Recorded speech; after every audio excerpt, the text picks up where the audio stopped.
Complete हो चुके हैं। ठीक है, अभी हम पढ़ेंगे इंपरेटिव, ऑप्टेटिव और एक्सक्लेमेटरी के बारे में कि ये होता क्या है।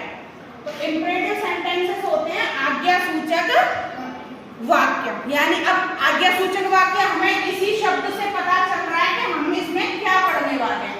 ऐसे वाक्य जिनमें आज्ञा देने का बोध होता हो। ऐसे सेंटेंस जैसे मैं आपसे कहूं खिड़की बंद करो, तो मैं ऑर्डर दे रही हूं ना, तो मैं आज्ञा देना, ऑर्डर देना, तो उनको क्या कहते हैं? इंपरेटिव सेंटेंसेस, यानी कि आज्ञासूचक वाक्य कहते हैं। आ गया समझ? आज्ञासूचक वाक्य क्या होता है? जैसे खिड़की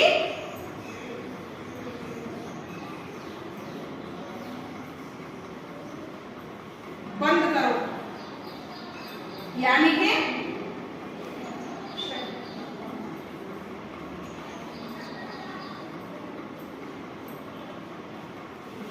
चौक नहीं है,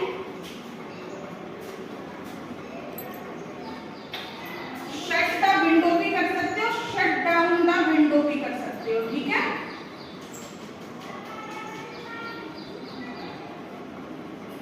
ठीक है, शट डाउन द विंडो भी कर सकते हो या शट द विंडो भी कर सकते हो। खिड़की बंद करो। अब इसमें क्या होता है, रूल्स में हम क्या लिखेंगे? ऐसे वाक्य जिनमें ऑर्डर देने का यानी आज्ञा देने का बोध होता हो, आज्ञासूचक वाक्य इंपरेटिव सेंटेंसेस कहलाते हैं। लिख लो, रूल लिख लो, रूल नंबर फर्स्ट डाल के लिखो।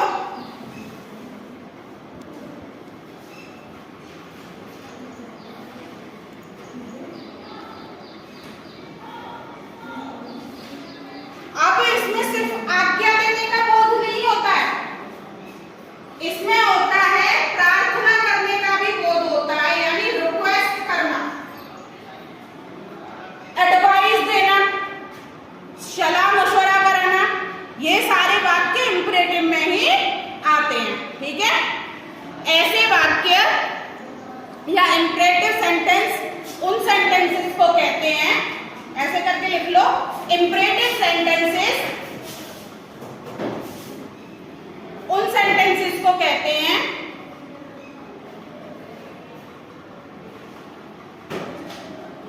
जिसमें ऑर्डर, कमांड, एडवाइस, रिक्वेस्ट,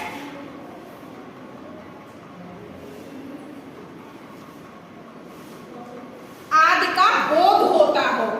यानी कि ऐसे वाक्यों में अगर कहीं में अब सेंटेंस पढ़ोगे तो समझ में आ जाएगा कि इसमें कोई ऑर्डर दे रहा है या कमांड दे रहा है या फिर तुम्हें रिक्वेस्ट कर रहा है या फिर तुमसे एडवाइस ले रहा है या दे रहा है, तो तुम्हें अपने आप पता चल जाएगा कि ये वाक्य हमारा इंपरेटिव सेंटेंस है। ठीक है, रूल नंबर सेकंड लिखो, ऐसे वाक्यों में जो सब्जेक्ट होता है वो छिपा हुआ होता है, सब्जेक्ट यू छुपा हुआ होता है।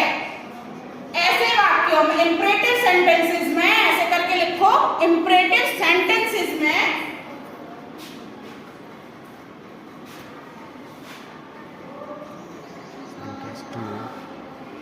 सब्जेक्ट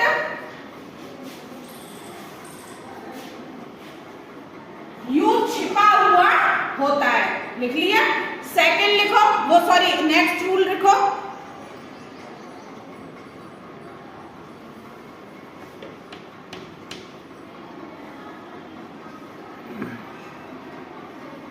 ऐसे वाक्यों में जो वर्ब होता है वो फर्स्ट फॉर्म में पाया जाता है, जो मूल रूप होता है क्रिया का, जो क्रिया की फर्स्ट फॉर्म में मतलब करते हैं या यूज करते हैं।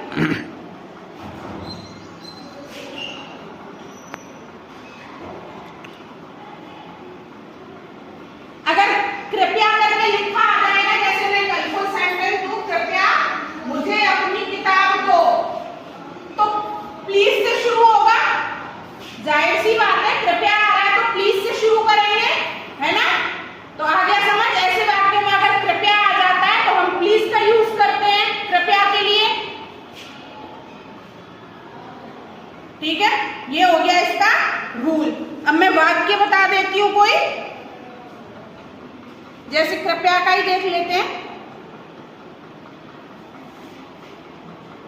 कृपया मुझे 50 रुपए उधार दीजिए।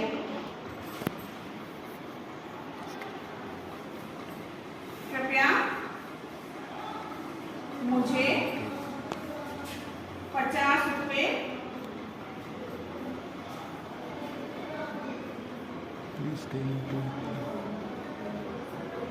उधार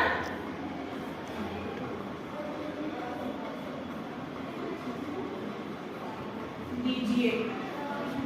तो कृपया से शुरू हो रहा है। मैंने क्या बताया था कि रूल्स में क्या लिखा था, सब्जेक्ट छुपा हुआ होता है और कृपया वाले वाक्य में प्लीज का यूज करते हैं। तो कैसे बनाएंगे इसको? गिव मी नहीं, उधार देना। Please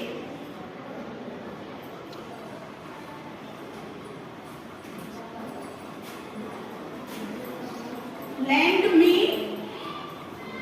50 rupees। ठीक है, उधार देना। अगर यहां हो जाता कृपया मुझे 50 रुपए दीजिए, उधार देना नहीं आता तो प्लीज गिव मी 50 रुपीज। ठीक है, आ गया समझ कैसे इन वाक्यों को बनाया जाता है? कोई दिक्कत तो नहीं है यहाँ तक? ऐसा कुछ जो तुम्हें समझ में ना आया हो तो अभी बता सकते हो, मैं समझा दूंगी। एक वाक्य और लिखते हैं जिसमें हम कमांड ऑर्डर दे रहे हैं। ऑर्डर का समझा देते हैं। मोहन बेंच पर खड़े हो जाओ।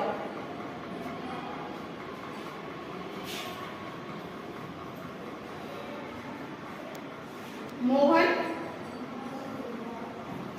बेंच पर खड़े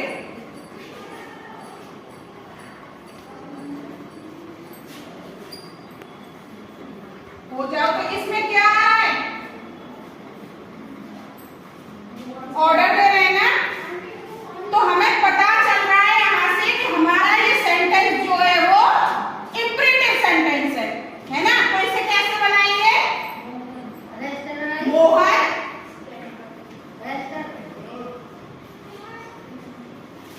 स्टैंड अप ऑन द, यानी कि मैंने जो रूल लिखाया था वर्ब की फर्स्ट फॉर्म का यूज होता है, वो वर्ब की फर्स्ट फॉर्म का ही यूज हो रहा है ना। कोई दिक्कत नहीं आता। अगर हमें एडवाइस वाला आ जाता है तो वहां पे हम एडवाइस का यूज कर लेंगे। ऑर्डर आ रहा है तो ऑर्डर अब इसमें ऑर्डर दे रहे हैं तो हमें उसी तरीके से सिंपल फॉर्म में बनाना होता है। कहने का मतलब ये है। आगे अच्छे से समझ, ठीक है। अब कल मैं आपको पढ़ाऊंगी इसके एक्सक्लेमेटरी के बारे में। एक्सक्लेमेटरी क्या होता है यहां समझ आ गया कि हमें इंपरेटिव के बारे में कि इंपरेटिव क्या होता है। अब हम नेक्स्ट पढ़ाएंगे एक्सक्लेमेटरी के बारे में और एक होगा ऑप्टेटिव। उसके बाद